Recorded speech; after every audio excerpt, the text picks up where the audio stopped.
Hello everyone, welcome back to home tutor. आज के video में हम अध्ययन करने वाले हैं कक्षा 8 के संस्कृत विषय के 11वें पाठ का नाम है सावित्रीबाई फुले। इस पाठ में सावित्रीबाई फुले के जीवन के बारे में बताया गया है। सावित्रीबाई फुले महाराष्ट्र की पहली महिला शिक्षिका थीं, जिन्होंने अपने जीवन में बहुत सारे महत्वपूर्ण योगदान दिए हैं समाज को सुधारने के लिए, और उन्होंने स्त्रियों के लिए बहुत सारे कार्य किए हैं।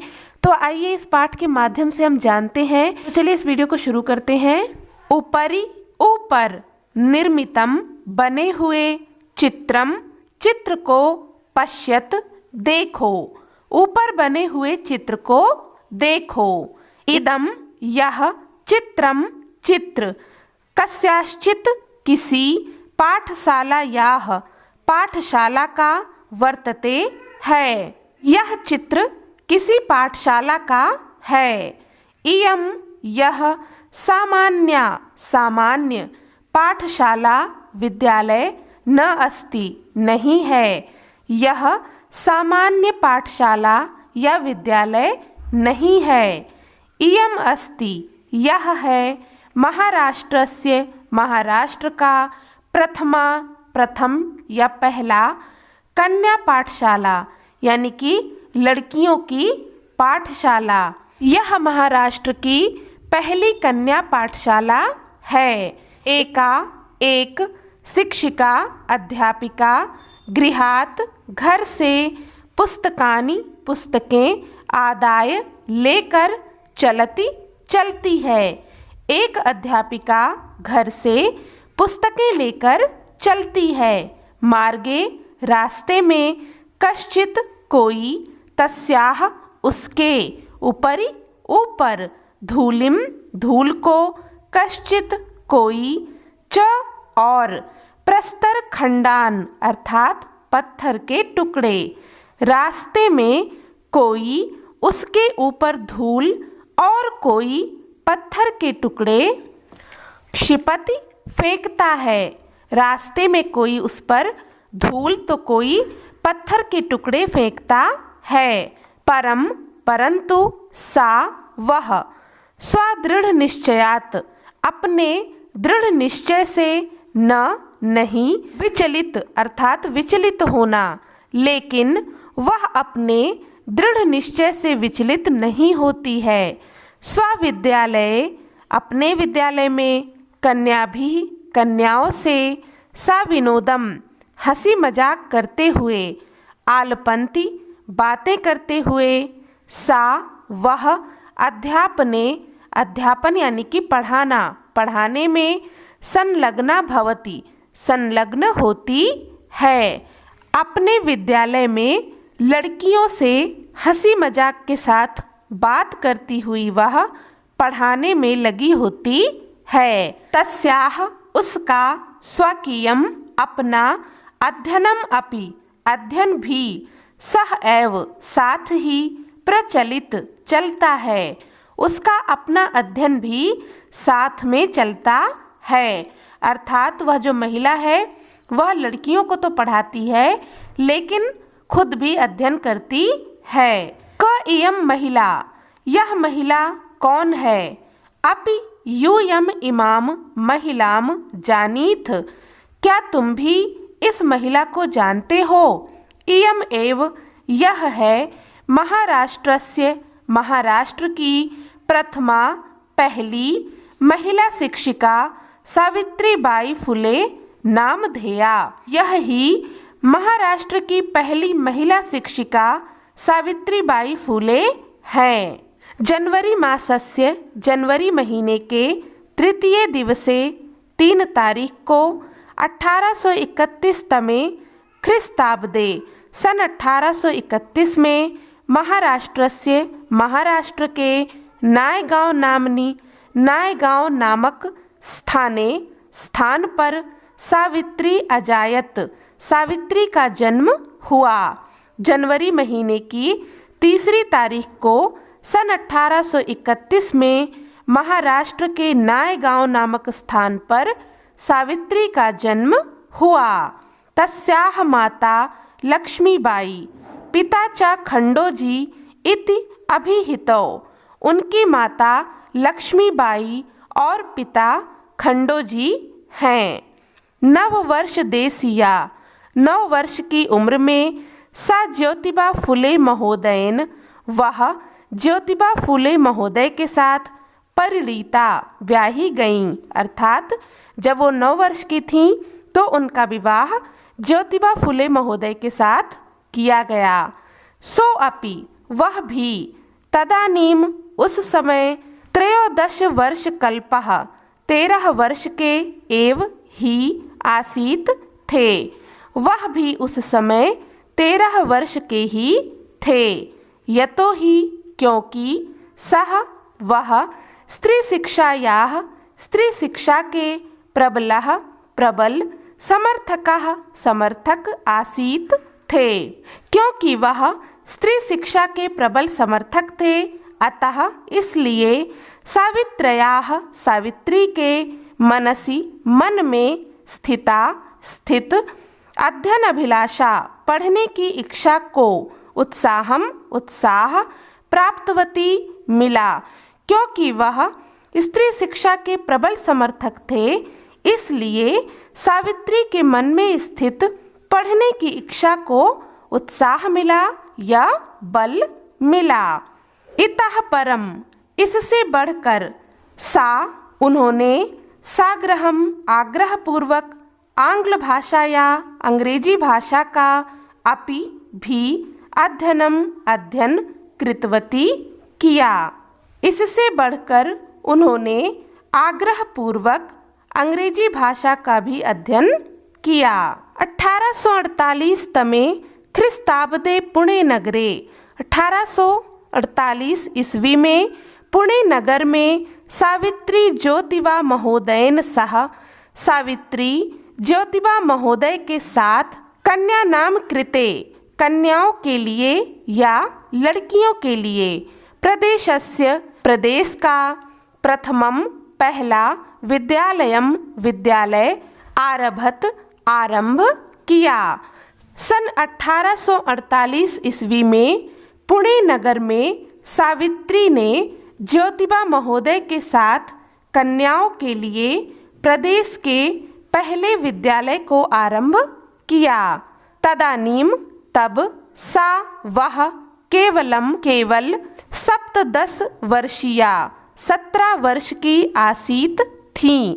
तब वह केवल 17 वर्ष की थीं। 1851 तमे ख्रिस्ताब्दे, सन 1851 में अस्पृश्यवात अर्थात छुआछूत के कारण, तिरस्कृतस्य, तिरस्कृत, समुदायस्य, समुदाय की, बालिका नाम, लड़कियों के लिए, पृथक्तया, अलग से, तया, उनके द्वारा, अपरः, दूसरा, विद्यालयः, विद्यालय, प्रारब्धः, प्रारंभ किया गया। सन 1851 में छुआछूत के कारण अपमानित समुदाय की बालिकाओं के लिए अलग से उनके द्वारा दूसरा विद्यालय प्रारंभ किया गया। सामाजिक कुरीति नाम, सामाजिक कुरीतियों का, सावित्री मुखरम, सावित्री ने मुखरम यानी कि प्रबलता के साथ, विरोधम, विरोध, अकरोत, किया। सामाजिक कुरीतियों का सावित्री ने प्रबलता के साथ विरोध किया। विधवा नाम, विधवाओं का, शिरोमुंडनस्य, सिर को मूंडने की, निराकरणाय, दूर करने के लिए, सा, वह, साक्षात, नापितहि, नाई से, मिलिता, मिली।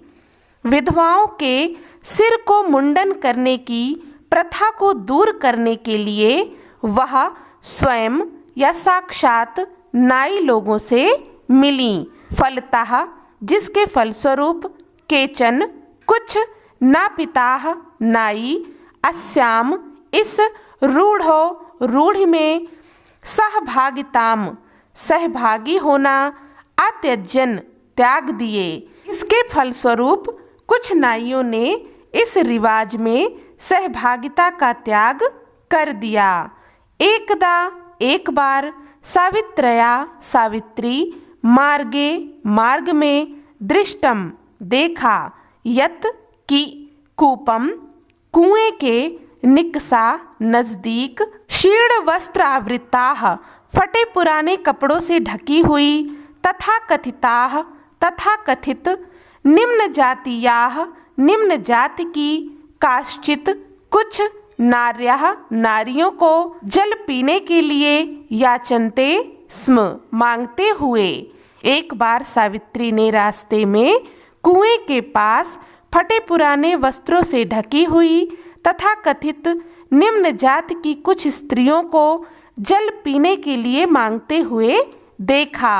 उच्च वर्गीयाः उच्च वर्ग के लोग, हासम मजाक, कुर्वन्तः कर रहे थे या उड़ा रहे थे, कूपात कुएं से, जलोद्धरणम जल निकालने से, अवारयन मना कर रहे थे। उच्च जाति के लोग उनका उपहास कर रहे थे या उनका मजाक उड़ा रहे थे और कुएं से जल निकालने के लिए मना कर रहे थे। सावित्री एतत् अपमानम सावित्री इस अपमान को, सोढ़म न शक्नोति सह नहीं सकी सावित्री इस अपमान को सह नहीं सकी।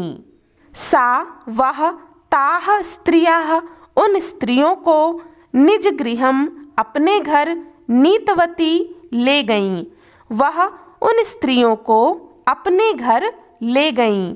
तडागम दर्शित्वा अकथयत तडागम तालाब को, दर्शित्वा दिखाकर, अकथयत बोली, च और, यत की, यथेष्टम इच्छा अनुसार, जलम जल, नयत ले जाओ। तालाब को दिखाते हुए बोली कि इच्छा अनुसार जल ले जाओ। सार्वजनिको अयम तडागः यह सार्वजनिक तालाब है।